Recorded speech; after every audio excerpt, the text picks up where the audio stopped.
1857 کی جو حالات ہیں اور اس سے پہلے کے حالات ہیں آپ ان کو پڑھیں. یہ اسماعیل دہلوی جو ایک بڑے عزت دار گھرانے شاہ ولی اللہ محدث دہلوی رحمۃ اللہ تعالیٰ علیہ کے گھرانے کا فرد تھا.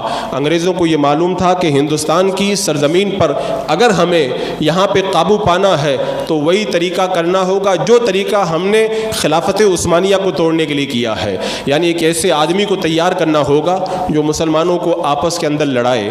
اب اس کے لیے اسماعیل دہلوی کو خریدا گیا اور اسماعیل دہلوی نے ایک کتاب لکھی جس کا نام تھا تقویۃ الایمان. اس کتاب کے اندر معاذ اللہ اس نے لکھا، اللہ اکبر، اس نے لکھا کہ اللہ کو مان، اللہ کے سوا کسی کو نہ مان. اور اس نے ایک جگہ اپنی دوسری کتاب میں یہاں تک لکھا اللہ تعالیٰ جھوٹ بول سکتا ہے، اللہ کے رسول علیہ السلام مر کر کے مٹی میں مل گئے ہیں. اور اس طرح سے اس نے کتنی بکواسیں کی. اس وقت ان کے چاچا حضرت شاہ عبدالعزیز محدث دہلوی رحمۃ اللہ تعالیٰ علیہ حیات تھے. انہوں نے کہا کہ میرا بھتیجا اس کے عقائد صحیح نہیں ہے، اگر اللہ نے مجھے تندرستی دی تو میں خود اس کا رد کروں گا. اب آپ دیکھیں یہ کتاب جب اس نے لکھی تو جو لندن کا سب سے بڑا جو ادارہ ہے ایشیاٹک رائل سوسائٹی، اس نے اس کتاب کو انگریزی میں ترجمہ کرایا اور پورے ہندوستان کے اندر اس کتاب کو انگریزوں نے مفت میں تقسیم کیا. یہ سوچنے والی بات ہے، انگریز کو مسلمانوں سے اتنی محبت کہ وہ ایک جو ہے وہ اتنی گستاخیوں سے لکھی ہوئی کتاب کو بڑی آسانی کے ساتھ میں مفت پورے ہندوستان کے اندر تقسیم کروا رہی ہے. اب میں آپ کو جو آگے بتانے جا رہا ہوں یہ جملہ سننے کے لائق ہے. آج لوگ کہتے ہیں کہ یہ مولوی لوگ آپس میں لڑاتے ہیں. یہ تقویۃ الایمان جب اس نے لکھنے کے بعد میں اس نے اپنے ملنے والوں کو جمع کیا. یہ جو بات میں کہنے جا رہا ہوں میں اپنی طرف سے نہیں کہہ رہا ہوں، انہوں نے خود اپنی کتاب کے اندر یہ بات لکھی ہے کہ اسماعیل دہلوی نے سب کو جمع کیا اور جمع کرنے کے بعد کہا کہ میں نے یہ کتاب لکھی ہے اور اس کتاب کے اندر میں نے شرک خفی کو شرک جلی کر دیا. اور اس نے یہ بھی کہا کہ مجھے یہ توقع ہے کہ جب یہ کتاب چھپے گی تو مسلمانوں کے اندر جھگڑا ہوگا، فساد ہوگا، لیکن مجھے توقع ہے کہ لڑیں گے بھیڑیں گے، بعد میں جا کے خود بخود ان کا دماغ صحیح ہو جائے گا. اور اس نے کہا تھا اس کے اندر میں نے بڑا تشدد کر دیا ہے. اب آپ سوچ کر کے بتائیں کہ جو کتاب لکھی گئی ہندوستان کی سرزمین پر، وہ لکھنے والا مصنف خود اپنی زبان سے اقرار کر رہا ہے، بند کمرے کے اندر اپنے دوستوں سے کہہ رہا ہے یہ کتاب چھپواؤں کہ نہ چھپواؤں، کیونکہ یہ کتاب جب چھپے گی مسلمان آپس میں لڑیں گے، انتشار ہوگا، اختلاف ہوگا اور پھر بعد میں جو ہے وہ آپس میں لڑ بھیڑ کر کے صحیح ہو جائیں گے. کچھ لوگوں نے کہا مت چھپواؤ، کچھ نے کہا نہیں اس کو چھپواؤ. اور انگریز بھی یہی چاہتا تھا یہ کتاب چھپ کر کے مارکیٹ میں آئے تاکہ لوگوں کے اندر انتشار پیدا ہو. دیکھو جھگڑا کرنے کی بات کہاں سے شروع ہو رہی ہے. جب وہ کتاب چھپ کر کے مارکیٹ میں آئی پورے ہندوستان کے اندر اس کے خلاف وبال مچ گیا.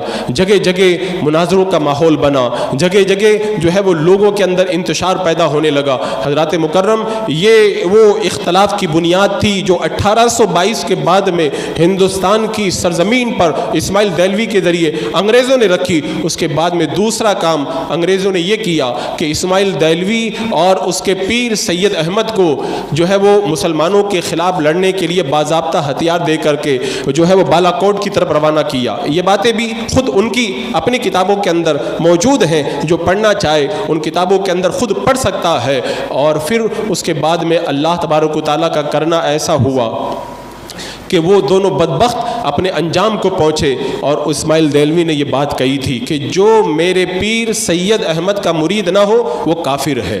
اور اس نے یہاں تک کہہ دیا تھا کہ جو ہے وہ ایک ہوا چلے گی نا قیامت سے پہلے، اس ہوا کے چلنے کے بعد میں دنیا میں کوئی مسلمان نہیں رہے گا. وہ ہوا چل چکی ہے، اب دنیا میں کوئی مسلمان نہیں ہے. اس طرح کے افکار و نظریات جو ابن عبد الوہاب نجدی نے وہاں پر کتاب التوحید میں دیے تھے، یہاں پہ ہندوستان کی سرزمین پر وہی افکار و نظریات اس نے عام کیے. اس کے بعد میں 1857 میں جب علامہ فضل خیر آبادی رحمۃ اللہ تعالیٰ علیہ نے انگریزوں کے خلاف جہاد کا فتویٰ دیا، پورے ہندوستان کے اندر انگریزوں کے خلاف جب جنگ کا ماحول بپا، لیکن اللہ کی مرضی ایسی ہوئی مسلمان اس کے اندر ہندوستانی لوگ کامیاب نہ ہو سکے اور انگریز پورے ہندوستان پہ قابض ہو گیا. اس وقت جو ہے وہ وائٹ ہاؤس لندن کے اندر ایک میٹنگ ہوئی، اس کے اندر ہندوستان کے پادری بھی موجود تھے. انہوں نے اپنی رپورٹ پیش کی اور کہا کہا کہ اب اگر ہندوستان کے اندر ہمیں قابو پانا ہے تو اس کا ایک ہی راستہ ہے کہ ہندوستان کے اندر کسی جھوٹے نبوت کے دعوے دار کو کھڑا کیا جائے. یہ لندن وائٹ ہاؤس کے اندر جو رپورٹ پیش کی گئی وہ آج بھی موجود ہے, جو پڑھنا چاہے پڑھ سکتا ہے. اس میں پادریوں نے یہ کہا تھا اگر ہندوستان پہ قبضہ مکمل کرنا ہے تو ایک ایسے شخص کو تیار کیا جائے جو جھوٹا نبوت کا دعویٰ کرے, پھر مال خرچ کیا جائے, اس کے ماننے والوں کو جو ہے ان کا ساتھ دیا جائے اور ان کو آگے بڑھایا جائے. اور پھر آپ حضرات ہندوستان کی پوری ہسٹری پڑھ کے دیکھ لیں, ہندوستان کی سرزمین پر 1857 کے بعد میں علامہ فضل خیر آبادی رحمۃ اللہ تعالیٰ علیہ کو کالے پانی کی سزا دے دی گئی, اور علامہ عنایت اللہ کاکوروی, علامہ کافی اور دیگر بے شمار مجاہدین آزادی, ان کو کیسی کیسی سزائیں دی گئی, انہیں کیسے کیسے ظلم و ستم کے ان پر پہاڑ توڑے گئے. علامہ فضل خیر آبادی رحمۃ اللہ تعالیٰ علیہ نے اپنی اس کتاب کے اندر جو انڈمان جزیرے کے اندر آپ نے لکھی ہے, جو حالات لکھے اگر آج بھی ہم پڑھتے ہیں تو کلیجہ منہ کو آتا ہے. اس وقت علماء اہل سنت کو انڈمان جزیرے کے اندر جس طریقے سے اذیتیں دی گئی تھی, ان اذیتوں کا ہم تصور بھی نہیں کر سکتے. اور روایتیں بتاتی ہیں 1857 کے بعد میں دہلی کے چاندنی چوک سے لے کر کے جہاں تک نظر جاتی تھی ہر درخت کے اوپر کسی عالم اہل سنت کی لاش لڑکی ہوئی نظر آتی تھی. 30,000 علماء کرام کو پھانسی پہ چڑھایا گیا. کیوں؟ اس لیے کہ انگریزوں کو معلوم تھا کہ مسلمانوں کو جو ہینڈل کرنے والے لوگ ہیں وہ علماء کرام ہے. جہاد کا فتویٰ انہوں نے دیا ہے, جب تک علماء اہل سنت ان کے درمیان موجود ہے ہم ان کو دبا کر کے نہیں رکھ سکتے. چن کر کے علماء کو قتل کیا جانے لگا, خنزیر کے کھالوں کے اندر علماء کو بھر کر کے شہید کیا گیا, اور نہ جانے کس کس انداز کے اندر علماء کی شہادت کا جو ہے وہ انہوں نے سیاہ کارنامہ انجام دیا. حضرات مکرم, ایک طرف یہ حالات تھے, دوسری طرف جب وائٹ ہاؤس لندن کے اندر میٹنگ ہوئی تو دیوبند کے اندر چلنے والے ایک مدرسے کو پھر اس وقت انگریزوں نے جو ہے وہ آگے بڑھانے کی کوشش کی. آج بھی سرکاری رپورٹوں میں آپ لوگ دیکھ سکتے ہیں, یہ بات موجود ہے جو دیوبندیوں نے خود نقل کیا ہے کہ یہاں کی انگریز حکومت نے 1,04,000 روپے دارالعلوم دیوبند کو تعاون دیا. 1,04,000 روپے اگر اس وقت چاندی کا سکہ چلتا تھا, آج کے حساب سے اگر جوڑا جائے تو 4.5 کروڑ سے بھی زیادہ وہ رقم بنتی ہے.